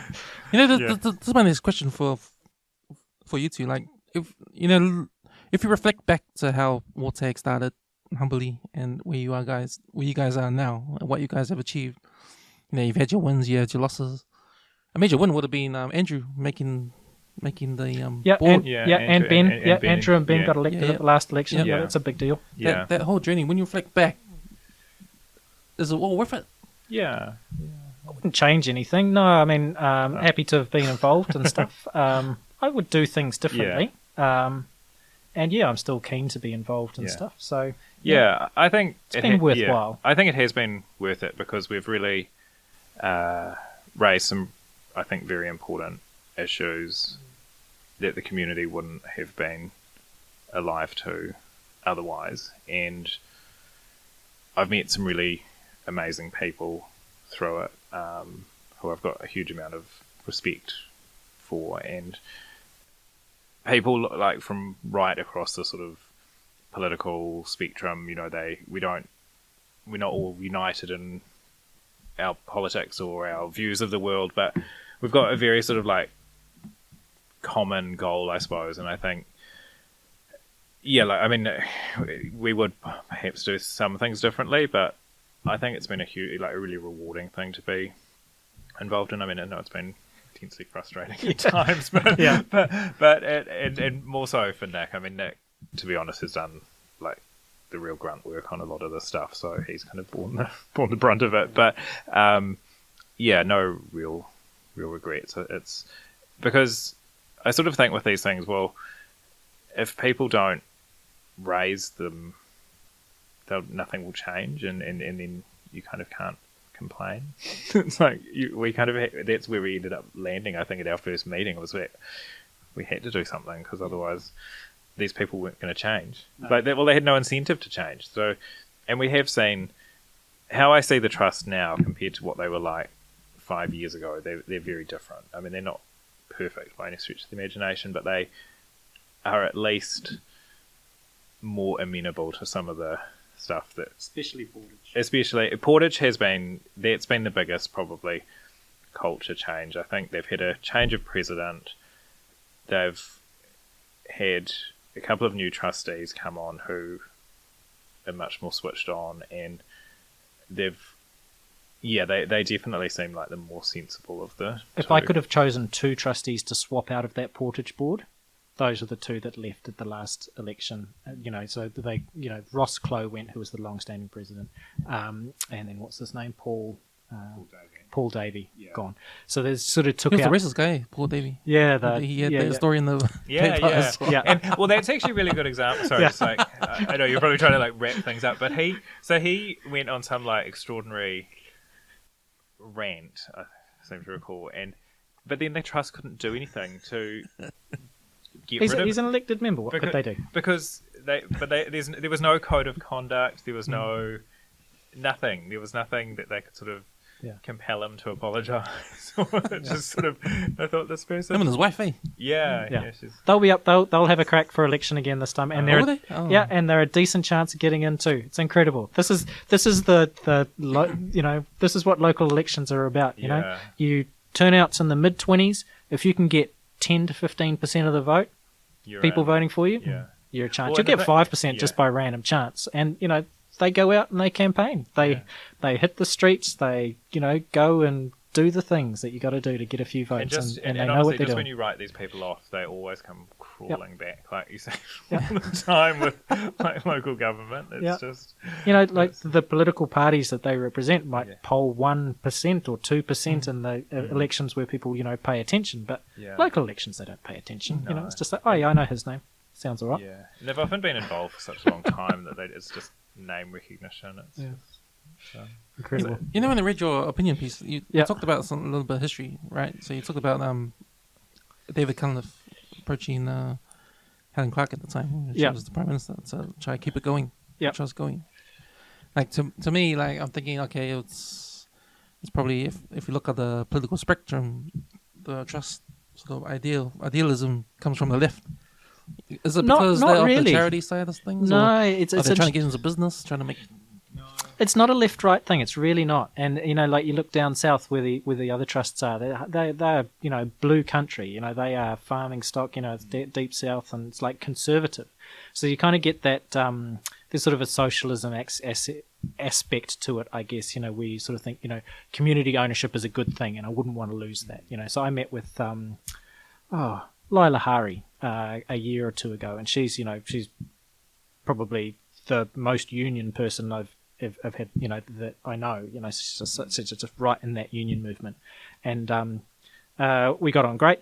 But in the end, sort of her view was like, I hear what you're saying, and I can see, there's lots of things they can do better, but I would never vote against it, because that community ownership is just something that I fundamentally value, and I wouldn't want to lose it. Because there's that kind of view from the left, and then on the right, there's more the kind of I don't know, sort of almost a paternalism, I guess. Where it's like it's good to have good people in control of things. That sort of conservative. It's exactly. So it's kind of like and that. Controlling alcohol. So, it's just, there's that sort of conservatism. So it's kind of both sides. I think at the moment, especially in West Auckland, is that there is more of a Labour kind of, the trusts are both dominated, I suppose, by Labour elected trustees. And I think the issue I sort of have, and it's kind of like the situation, I guess, with Laila Hare, is you can point to a number of issues with the trusts to some of the trustees, and they all say, oh yes, those are all absolutely terrible. Like, those are terrible things that you've pointed out, but they won't go so far to say something could be done better. Or they won't say, yep, the monopoly is not the answer. They will never retreat from that. And I think getting them to a point where they could say, yep, all these terrible things happen because it's a monopoly is the next big, the reason there is this like lack of accountability, the reason there's this sort of like slow moving sort of all these issues is because it is a monopoly. That's the whole point. It's that's part of the reason. That's this fundamental sort of flaw. Yeah. And then coming back to the David Cunliffe thing. Yeah. So I think, and that's more a personality thing. So you've got David was the member, I think, for New Lynn, and his local Labour people were trust people. So, they were advocating for what they wanted to their guy they knew, their local MP who they knew very well, and he had he had the ear of the Prime Minister, and they got what they wanted. But it could have just as easily been a national person in, out in Massey in the Waitakere area, because that's typically been quite national dominated as well. It could just as easily been there if it was different personalities in a different government and power. It's both sides, and the Waitakere Licensing Trust president was chief executive was in the paper saying at the start of the lockdowns, saying that he'd advocated to government, presumably through the local MP, to make sure that licensing trusts got a good, weren't forgotten in the essential services things, so that they could still continue to sell their booze. They have those. They're political organisations, and they have those political connections, and there's nothing wrong with that, but it's just something to be mindful of. And I think the other thing as but well it's both sides of politics is that reforming them is the optics of reforming the trust is really, because essentially you're saying, if we're going to remove this monopoly and make it easier to sell alcohol, and so regardless of your political flavour, that's quite a difficult sell. It's quite a big hill to die on if you're a politician. It's if you're Labour National, I think maybe ACT might be a bit sort of actor and boots.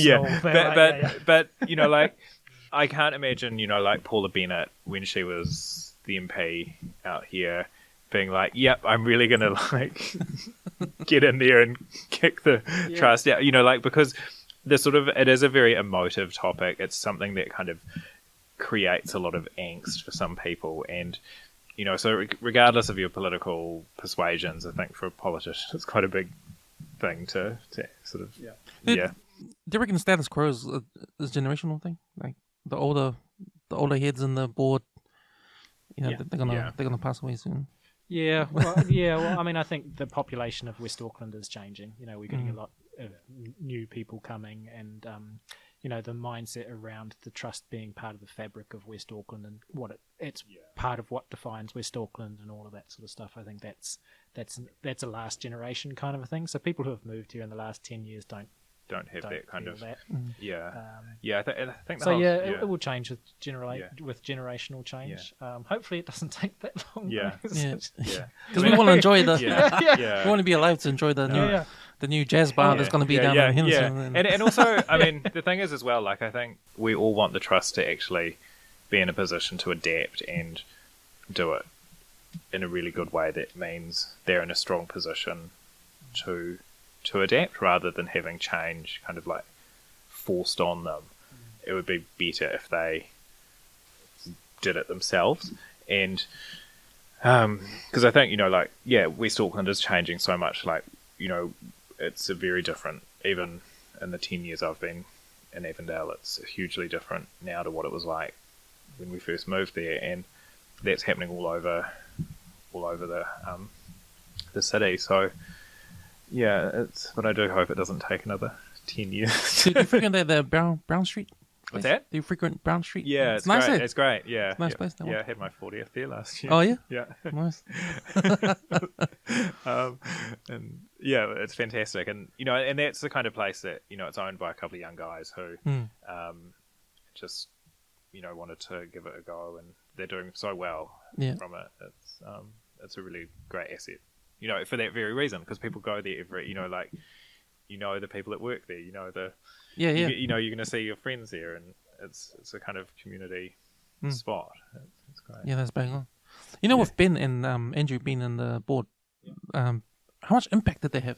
Yeah, so I mean, so did you know Andrew resigned late last year? So he stepped down from because I messaged him to come back on the podcast. Oh yeah, and he said, "Oh, I probably can't because I can't actually talk about a lot of things." No, it's and right. I was like, "Oh, okay."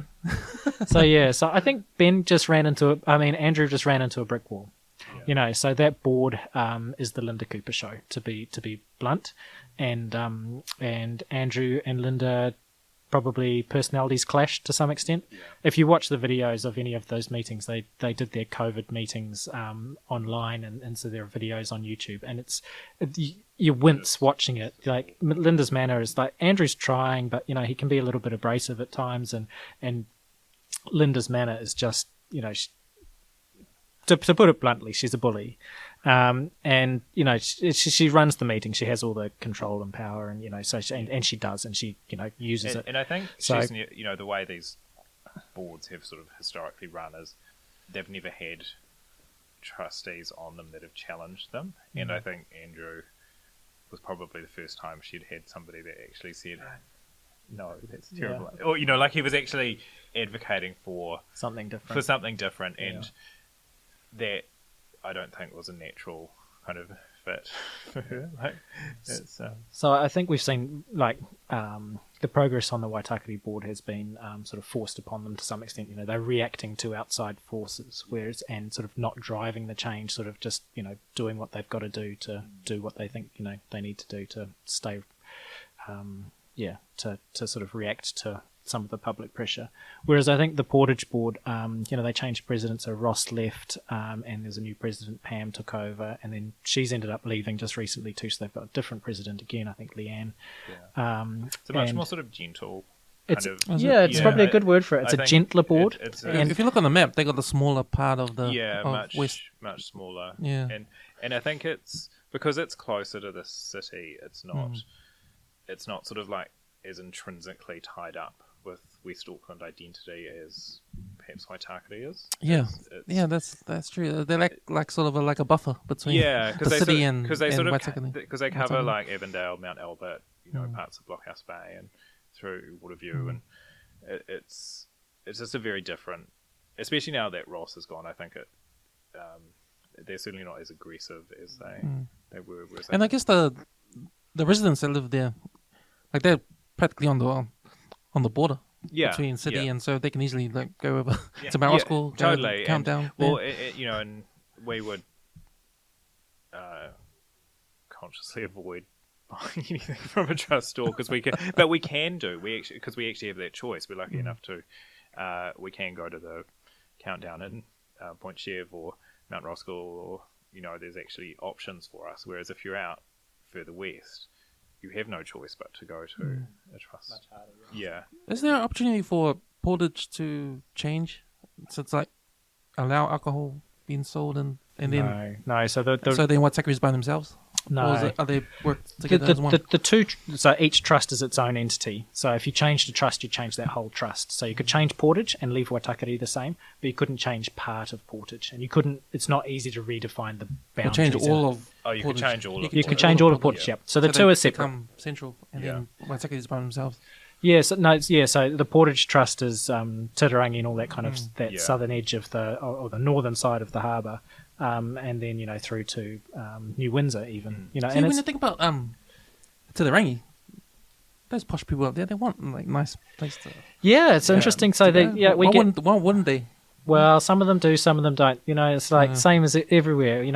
But they're engaged and interested. Like as a community, they vote more than the rest of West Auckland do, and they're vocal on their community Facebook page, and you go and talk to Titirangians, and they have an opinion. So, but yeah, they're split, same as everywhere. Some people think the trust is the best thing ever because they gave money to the Surf Life Saving Club, or they supported Lopdale House, or they did whatever, or whatever, or they're very concerned about a bottle store on every corner, or drunks at the car park, or just all the same things as everybody else. It's interesting. It doesn't seem to none of the demographic stuff that you think might matter seems to matter. It's like everyone's an individual. They've got their own view.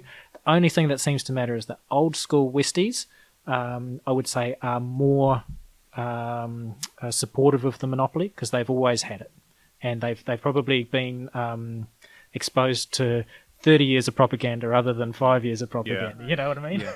It's actually interesting because But the other demographic stuff, like where people are and stuff, it doesn't seem to. There doesn't seem to be any strong pattern. I think the sort of suggestion we had heard was that it was actually like baby boomer kind of generation who they wanted like a pub that they could walk up. That was the sort of. I had always thought it would be like young people who wanted, who were sick of. They wanted like a bar close to town, close to home, but they'll go into the city anyway, so they don't really care. Yeah. But it was actually like this older people that are more sort of supportive of change because they want to be able to just wander up the street and get a couple of drinks and then head home, and they don't want to have to catch a taxi all the way to Kingsland or something. Yeah. Maybe a bit more price sensitive too. And you're right, because I lived in West Auckland all my life, and when I was in my 20s, like early 20s, like we always go to town. Yeah, because that's where it was kind happening. It's just what like we always knew, because we had a Q club up in where Genghis is now. Where Genghis is. Yeah. There used to be a bar, Q club, like a pool bar. Yeah. And that was like shit house. You only go there if you got nothing else to do. But yeah, we always knew out west. You never go out west. You always go to town. So, but that sort of thinking, we never thought that West Auckland could have good places. Like we always go to town, like town. Yeah, and I think it's really like West Auckland does have some really great places. It's got some really great restaurants. It's got some really great cafes. It's got some really great like other things, but it's like it doesn't have great bars because it can't. And, it's the only reason it doesn't is because I really like the Te Atatu food truck thing. Out there. That's cool. Like I like that whole food truck industry. Like if you go overseas, like man, it's big. It's big. It's really big. And that's the kind of thing that we've talked about this before. Like people that want to try a business will start with something like a food truck because it's not like a huge, it's a reasonably modest kind of investment, and if it doesn't work, they haven't spent $1 million on it, and that's where we are cutting off that sort of investment and ingenuity. Yeah. Because I know we've got the night markets happening, but I've seen overseas like they have those dedicated areas in the city where it's like a car park and you have all these food trucks around, and they sell alcohol there as well, and you have a beer and you go and all these food trucks, try out all the food and sit down all these tables in the middle. Yeah. So they've closed the Te Atatu Tavern now because of health and safety reasons. They said so. Because it was for sale. They should just bowl it and do that, eh? Yeah. Just set it up and just like do like a little central bar area, just as a temporary thing, and then just have the spaces for food trucks. Yeah. I've seen the Te Atatu one. I've never been there. Have you guys been to the Te Atatu food truck one? They have at the St. John's On, Yeah, the Edmonton. Food Truck Fridays in Yeah. South. Yeah. Joseph organises it, I think. He's okay. a good dude. Yeah, Yeah. really awesome. Yeah. Yeah, it's really good. Yeah, just it's like 4 or so food trucks, quite small, but like they're good. And it's really good. Yeah. And I remember the one that you go to, the one in Kumu, the beer spot. Oh yeah. That how they have that. Yes, that's their formula. Yeah, so they have a food truck of the week, and so they've got their own things, and they don't really do their own food, and they just have a food truck come and do that. And so that model, like, it just doesn't work in West Auckland at all. So if you've got a bar/restaurant, you can kind of sneak it through as a restaurant if you're careful.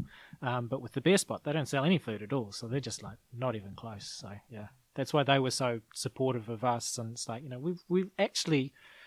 We would like to open a bar in Henderson or something like that. They looked at sites in Henderson and they were looking to see if they could find a way around the monopoly, but they couldn't.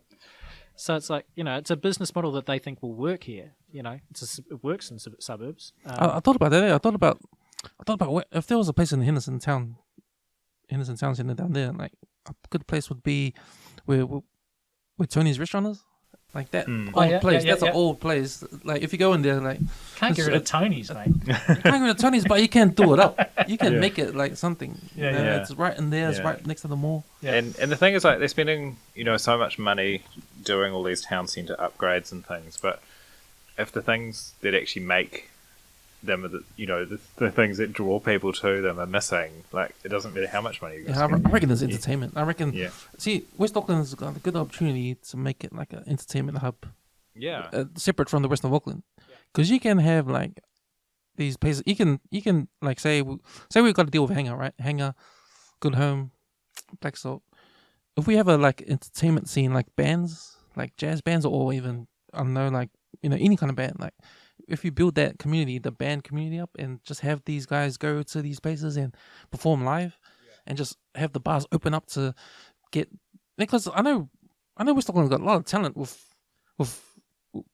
musicians. Totally, and like the Hollywood Cinema in Avondale, that gets used quite often as a like live music venue, but then you can't. There's nowhere to have a drink, It's just because Brown Street's a restaurant, you can't go. It's there is definitely the potential there, and the suburbs will be so like in a few. The City Rail link will open, and Avondale will be the same distance to the city that like Mount Eden is now, and so the city will be so much closer to West Auckland.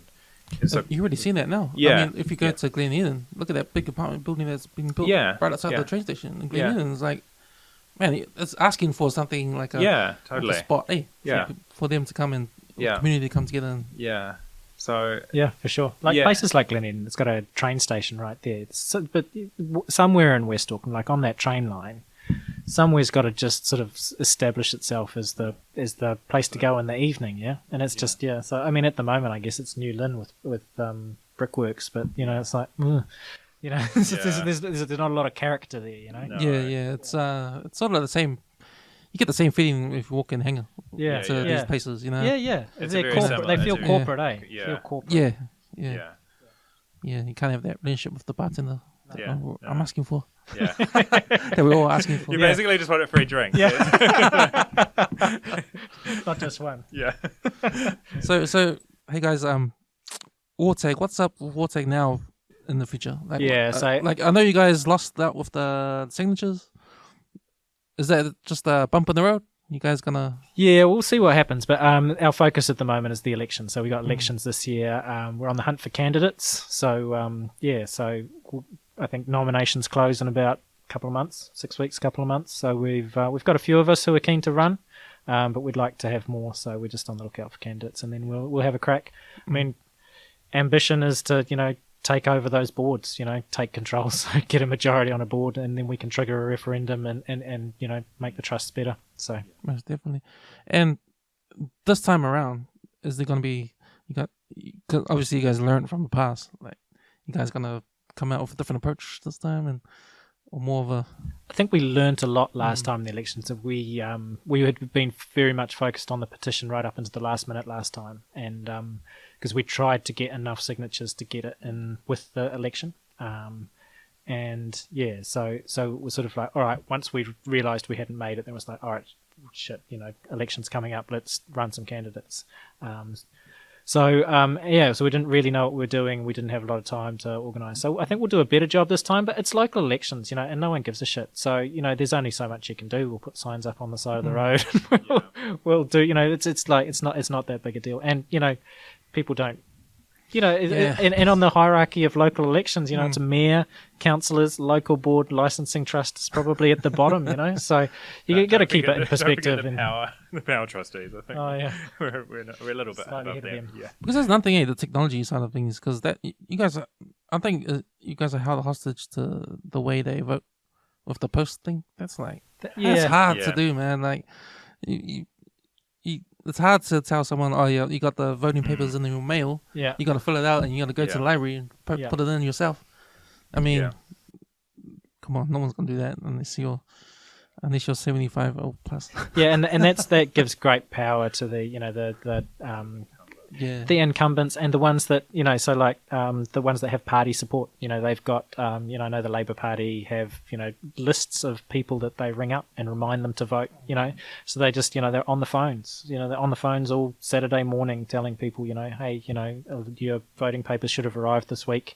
Have you filled them out yet? Make sure you fill them in. Blah blah blah. Blah, remind them to vote. So they drive their turnout up like that. And we don't have lists of numbers that we can call or anything. So it is what it is, but it's a bit of a battle. But we'll have a good old crack, and we've got a really good proposition though. Whereas everybody else is kind of a bit blah blah. WALTAG is very much, you don't like dry supermarkets.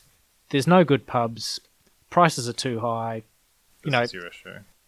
If you think all that's the case, then vote WALTAG. It's straightforward. People understand it. And but, the thing is, last election we did this. I think we all chipped in about $500 each, give or take, and we didn't get completely obliterated. I think I got fourth or something, and and I thought it wasn't terrible, and Nick and Amanda did well, and obviously Ben did well, Andrew did well. So there's clearly appetite for change. It's just we don't have the big budgets or resources to throw at a campaign. Yeah.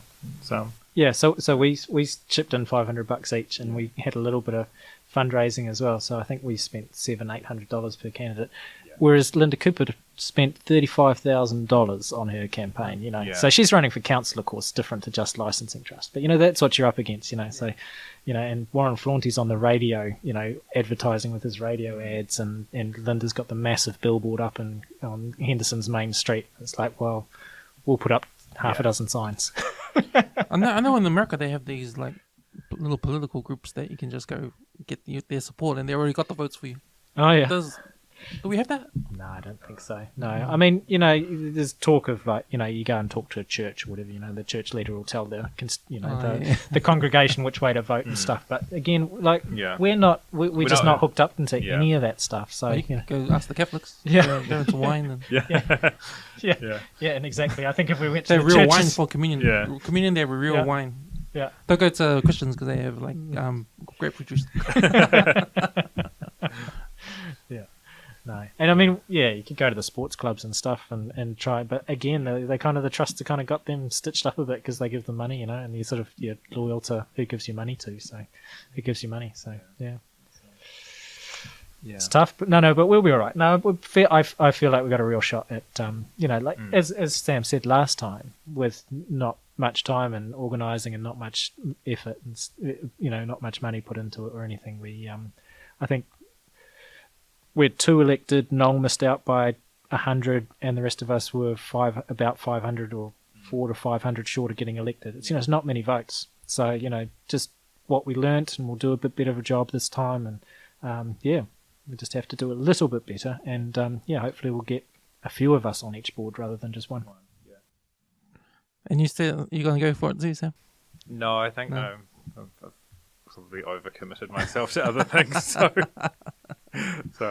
I don't know. Maybe Nick will twist my arm in the next 6 Yeah. weeks. We're still hopeful Sam will run, but there's a few things going on. So, and at the moment, as I said, we're still looking for candidates. So, like, I will probably run, but we'll see who else puts their hands up in Te Ata too. So, we've had some people, some really good, high caliber people, put their shown some interest.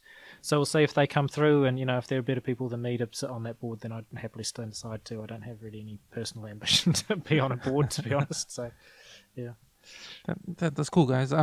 So for our listeners out there, how can they get a hold of you guys, or how can they get a hold of WALTAG?